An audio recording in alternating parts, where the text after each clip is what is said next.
آدھی صدی سے زیادہ عرصے کے بعد ہم دوبارہ چاند کی طرف جا رہے ہیں۔ آرٹمس 2 مشن کے خلاباز ناسا کے بڑے راکٹ اسپیس لانچ سسٹم کے ذریعے روانہ ہوں گے۔ یہ بہت بڑا ہے، 98 میٹر بلند۔ 2 بڑے بوسٹر اسے زمین سے بلند ہونے کے لیے درکار طاقت فراہم کریں گے۔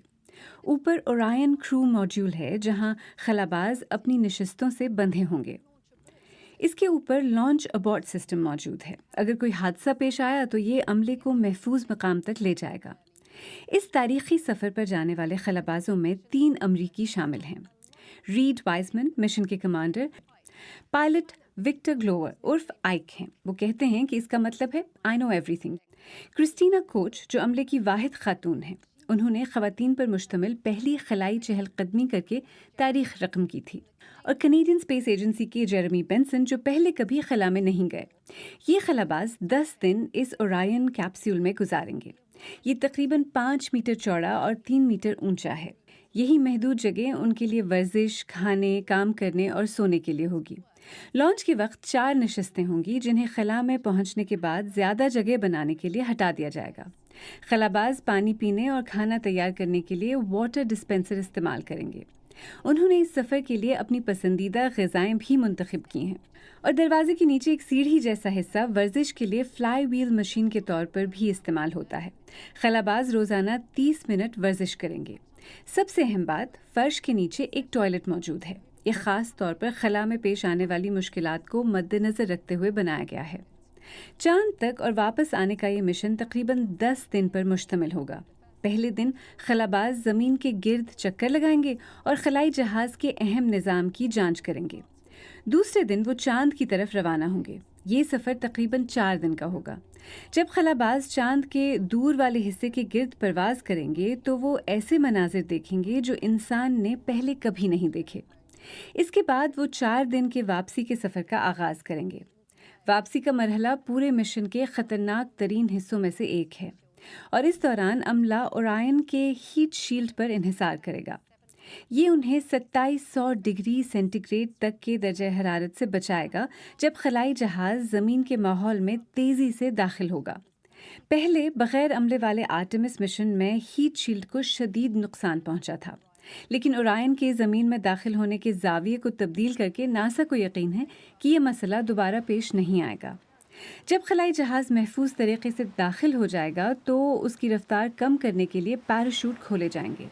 خلاباز کیلیفورنیا کے ساحل کے قریب بحر الکاہل میں بحفاظت پانی پر اتریں گے، جہاں ایک ریکوری ٹیم ان کا انتظار کر رہی ہوگی۔ 28 فروری کو امریکہ اور اسرائیل کی جانب سے ایران پر بڑے پیمانے پر حملوں کے بعد ایران نے آبنائے ہرمز سے گزرنے والے بحری جہازوں پر پابندی عائد کرنے کا اعلان کیا تھا۔ یہ پابندی اب بھی برقرار ہے اور ایرانی قیادت کی جانب سے اسے جاری رکھنے کے اندیے کے بعد یہ اہم عالمی گزرگاہ غیر یقینی صورتحال سے دوچار ہے۔ اس کے اثرات ایندھن کے ساتھ ساتھ خوراک کی قیمتوں اور معیشت پر بھی پڑ رہے ہیں۔ ایسے میں سوال یہ ہے کہ کیا خلیج اور باقی دنیا کے درمیان کوئی مؤثر متبادل بحری راستہ موجود ہے؟ جانیے ہماری اس رپورٹ میں۔ اپنے پہلے عوامی بیان میں ایران کے نئے رہبر اعلیٰ مجتبیٰ خامنائی نے کہا کہ ایران کو آبنائے ہرمز بند رکھنے کا حربہ جاری رکھنا چاہیے۔ یہ بیان خلیجی ممالک کے علاوہ دنیا بھر کے لیے جھٹکا ثابت ہوا، کیونکہ آبنائے ہرمز وہ مرکزی راستہ ہے جس کے ذریعے خلیجی ممالک دنیا کو تیل اور گیس برآمد کرتے ہیں۔ عام حالات میں دنیا کے تیل اور LNG سپلائی کا 5واں حصہ اس گزرگاہ سے گزرتا ہے، لیکن حالیہ دنوں میں ایران نے مؤثر طریقے سے اس راستے کو بند کیے رکھا ہے اور ساتھ ہی خبردار کیا ہے کہ تیل کا 1 لیٹر بھی گزرنے نہیں دیا جائے گا۔ اسی وجہ سے بہت سے ممالک کے لیے ایک بڑی مشکل پیدا ہو گئی ہے۔ اب سوال یہ ہے کہ کیا اس کے کوئی حقیقی متبادل ہیں؟ خلیج کے زیادہ تر برآمدی ٹرمینلز خلیج فارس میں واقع ہیں۔ آبنائے ہرمز کھلے سمندر تک رسائی کے لیے واحد راستہ ہے۔ کویت، قطر، بحرین اور عراق کے پاس آبنائے ہرمز سے گزرنے کے علاوہ کوئی چارہ نہیں۔ صرف 2 بندرگاہیں بڑی پائپ لائنوں سے منسلک ہیں اور ان کے پاس وہ انفراسٹرکچر موجود ہے جو تیل اور گیس کی بڑی مقدار کو محفوظ طریقے سے تسلسل کے ساتھ منتقل کر سکتا ہے۔ اتنی بڑی مقدار میں تیل کی منتقلی ٹرکس اور ٹرینز کے ذریعے نہیں ہو سکتی، اور کنٹینرز میں قدرتی گیس کی نقل و حرکت نہ صرف مہنگی ہے بلکہ نہایت خطرناک بھی۔ پہلا آپشن سعودی عرب کی ایسٹ ویسٹ پائپ لائن ہے جو بحیرہ احمر کی بندرگاہ ینبو تک جاتی ہے۔ یہ روزانہ 7 ملین بیرل منتقل کرنے کی صلاحیت رکھتی ہے، لیکن اصل میں یہ صرف تقریباً 3 سے 4 ملین ہی منتقل کر سکتی ہے اور صرف سعودی خام تیل کمپنیوں کو ہی اسے استعمال کرنے کی اجازت ہے۔ اس سے زیادہ اہم بات یہ ہے کہ ینبوع سے نکلنے والے بحری جہازوں کو آبنائے باب المندب سے گزرنا پڑتا ہے، جسے حوثیوں کے دوبارہ حملوں کے بعد ایک ہائی رسک زون کے طور پر دیکھا جاتا ہے۔ ایشیائی خریداروں کے لیے اس کا مطلب عریبین پیننسولا کے گرد ایک طویل چکر ہے۔ دوسرا آپشن متحدہ عرب امارات کی فجیرہ تک پائپ لائن ہے، جو ہرمز سے زیادہ دور نہیں۔ یہ ایک حقیقی متبادل ہے، لیکن یہ ایک چھوٹی پائپ لائن ہے جس سے روزانہ صرف 1.8 ملین بیرل تیل منتقل ہوتا ہے، اور یہ صرف اماراتی تیل ہوتا ہے۔ مغرب کی طرف جانے والے بحری جہازوں کو اب بھی بحیرہ احمر سے سفر کرنا پڑتا ہے، جہاں ہونے والے حملوں نے انشورنس اور سفری لاگت میں اضافہ کر دیا ہے۔ عراق کی شمالی پائپ لائن جو ترکی کی بندرگاہ کیہان تک جاتی ہے، زیادہ تر بند رہتی ہے، اور جب یہ کام کرتی بھی ہے تو یہ صرف شمالی عراق تیل منتقل کرتی ہے، نہ کہ بصرہ سے آنے والے بڑے حجم کو جو اب بھی مکمل طور پر ہرموز پر منحصر ہے۔ عمان کی بندرگاہیں دکم اور سلالہ آئندہ سالوں میں مدد کر سکتی ہیں، لیکن خلیج کے تیل کے ذخائر کو عمان سے جوڑنے والی پائپ لائنوں کے بغیر وہ ہرموز کی جگہ نہیں لے سکتی۔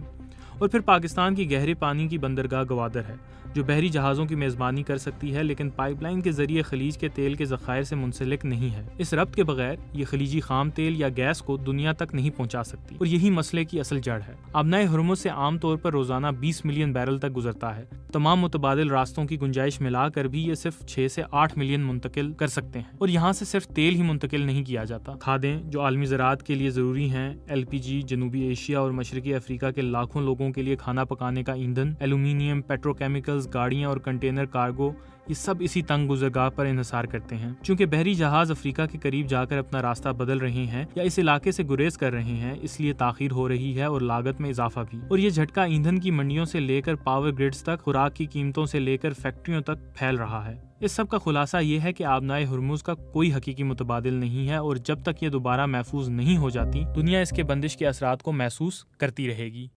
جنوبی انڈیا کی ریاست آندھرا پردیش کے 60 سالہ ماہی گیر پی ناگیشور رائے نئے شادی کرنے والے جوڑوں کو فوٹو شوٹنگ کی ہدایت دینے کی وجہ سے اتنے مشہور ہو گئے کہ ان کے مطابق معروف فلم ساز اور ہدایت کار ایس راجا نے بھی انہیں فون کیا اور انہیں حیدرآباد آنے کے لیے کہا، یہاں تک کہ انہیں ان کے علاقے میں اور سوشل میڈیا پر ریلز داتا یا ریلز داتا کے نام سے جانا جاتا ہے۔ مزید تفصیل لکھوجو کی اس رپورٹ میں۔ اور اس طرح سے دائرے میں گھومیں، ٹھیک ہے؟ اب لڑکے کی طرف دیکھو، اس کا ہاتھ اس طرح سے پکڑو، ہاتھ اس طرح سے کمر پر رکھو، ہاں۔ یہ 60 سالہ ماہی گیر پی ناگیشور راؤ ہیں، جو نیلوفر کے پھولوں کو ہاتھوں میں تھامے چہل قدمی کرتے نظر آتے ہیں۔ فوٹو شوٹ کے لیے ماہرانہ ہدایت اور پوزنگ ٹپس کی وجہ سے انہیں ریلز دادا کے نام سے جانا جاتا ہے۔ یہ بہت نیا تجربہ لگ رہا ہے۔ ناگیشور راؤ جنوبی انڈین ریاست آندھرا پردیش کے وڈارپلی سے آتے ہیں اور گزشتہ 3 سالوں میں وہ بوٹ فوٹو شوٹ ڈائریکٹر کے طور پر کافی مقبولیت حاصل کر چکے ہیں۔ وڈارپلی خوبصورت پہاڑوں اور نیلوفر کے پھولوں سے بھری پانیوں کی وجہ سے فوٹو شوٹ کے لیے ایک پسندیدہ مقام بن گیا ہے۔ جب سے میں نے فوٹو شوٹس میں مدد کرنا شروع کیا، میں مشہور ہونے لگا، کیونکہ میں اچھی طرح سے ہدایت دیتا ہوں۔ لوگ مجھے اپنی ویڈیوز میں شامل کرتے ہیں، انہیں یہ دیکھ کر مزہ آتا ہے کہ مجھ جیسا بوڑھا آدمی ایسے شارٹس جانتا ہے۔ وہ شوٹ کے لیے زبردست پوز بناتے ہیں، لوگ خاص طور پر اس لیے یہاں آتے ہیں۔ کیمرہ مین ہمیشہ ناگیشور راؤ کو اپنے ساتھ لے جانے کو ترجیح دیتے ہیں، وہ واقعی انہیں چاہتے ہیں۔ وہ اکثر نئے جوڑوں کو شوٹنگ کے لیے اپنی کشتی پر لے جاتے ہیں۔ لاتعداد تصاویر کو دیکھنے والے ناگیشور راؤ کہتے ہیں کہ انہی کو دیکھ کر انہوں نے سیکھا ہے کہ کیمرے پر کون سے پوز بہترین نظر آتے ہیں۔ میں ہیڈ ٹچنگ شاٹس یا رنگ روٹیشن شاٹس کے لیے کہتا ہوں۔ جب وہ ڈرون کو اوپر اڑاتے ہیں تو میں ان سے کہتا ہوں کہ انگلیوں کو آپس میں ملائیں اور اوپر کو دیکھیں۔ ہاتھ پکڑو پیارے، ہاتھ پکڑو، اپنا بازو اس طرح رکھو، اس طرف دیکھو، سیدھا آگے دیکھو۔